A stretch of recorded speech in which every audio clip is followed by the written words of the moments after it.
నమస్తే welcome to my channel my self Rachitha. ఈరోజు నా బ్రేక్ఫాస్ట్ చూపిస్తున్నా మీకు. పెద్ద రెసిపీ ఏం కాదు, మ్యాగీ. నేను జనరల్గా బ్రేక్ఫాస్ట్ చేయను మార్నింగ్ టైం. ఈవెన్ కాలేజ్కి వెళ్ళేటప్పుడు కూడా. కాలేజ్కి వెళ్ళడమే లేట్గా వెళ్తాను నేను, అది అందరికీ తెలుసు మా క్లాస్లో. సో లేట్గా వెళ్తుంది అంటే తింటుంది అని కాదు, అసలు తినను. సో ఇక్కడికి వచ్చేటప్పటికి అమ్మమ్మ బీరకాయ పచ్చడి చేస్తున్నారు. మా అమ్మమ్మ జనరల్గా వంటలు చెయ్యరండి. అందరు అమ్మమ్మలు వంటలు బాగా చేస్తారు, మా అమ్మమ్మ అసలు వంటే చెయ్యరు.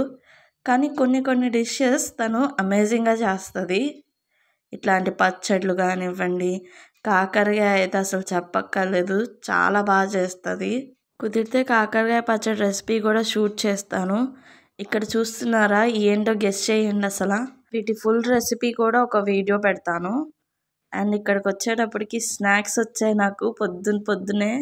మొన్న చెప్పా కదా మా పిన్ని వాళ్ళ ఆఫీస్కి వెళ్ళానని, అక్కడ స్నాక్స్ ఇచ్చిందని చెప్పా కదా. సో డబ్బా ఇంటికి తీసుకొని వెళ్ళిపోతా అన్న. ఈ కొన్నే ఉన్నాయి కదా, నేను మార్నింగ్ ఇంటికి తెస్తాలే అంది. సో పిన్ని బాబాయ్ వచ్చి ఇచ్చి వెళ్ళారు. ఇవి మా పిన్నియే ఇంట్లో కుక్ చేసింది. నాకు మొత్తం 3 పిన్నులు, ఈమె సెకండ్ ఆమె. ఆఫీస్లో వెళ్ళి అని చెప్పాను కదా. సో అందరి కిడ్స్ కంటే నన్ను ఎక్కువగా ప్యాంపర్ చేస్తుంది. నేనే మా పిన్నికి ఫేవరెట్ కిడ్ అనమాట.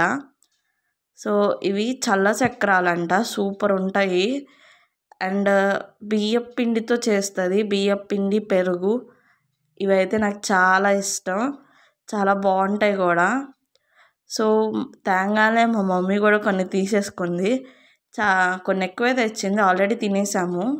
వీటిని టీతో తింటారంట కదా, నాకు తెలీదు. సో ఈరోజు ట్రై చేస్తాను, ఎలా ఉంటుందో. I hope better.